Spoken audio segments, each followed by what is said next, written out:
বন্ধুরা, আপনারা যে ভিডিওটা দেখছেন ভাবছেন এটা কি কোনো বন্যা কবলিত কোনো জায়গা, এটা কি ঘাটাল, নাকি এটা কোনো দক্ষিণ চব্বিশ পরগনা জেলার কোনো একটা বিস্তীর্ণ অঞ্চল, সমুদ্র অঞ্চল?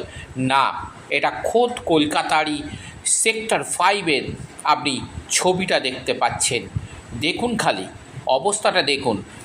মাত্র 3 ঘন্টার বৃষ্টিতে কলকাতা সহ তার আশেপাশের জেলাগুলি পুরো জলেতে বিপর্যস্ত। এবং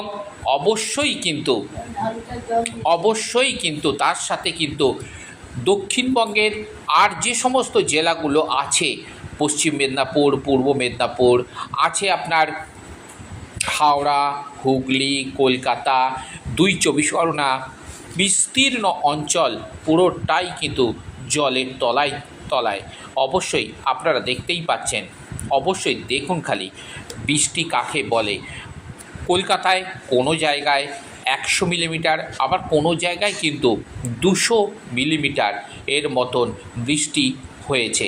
তাই আপনারা দেখুন, এবং এটা যে দেখছেন ভিডিওটা, অবশ্যই কিন্তু যদি ভালো লেগে থাকে তাহলে কিন্তু ভালো তো লাগার কথাই নয়, তবু ভিডিওটা আমি যে করেছি সেটা যদি আপনার ভালো মনে হয় তাহলে অবশ্যই কমেন্ট করবেন। যদিও আমার বলাটা ঠিক নয়, কারণ এই ধরনের ভিডিওটা ভালো লাগার মতো কিছু নেই, তাই বলছি না যে অবশ্যই আপনি পাশে থাকবেন, তবে উৎসাহ দেবেন এই ধরনের ভিডিও আপনাদের সামনে আবার তুলে ধরার জন্যে।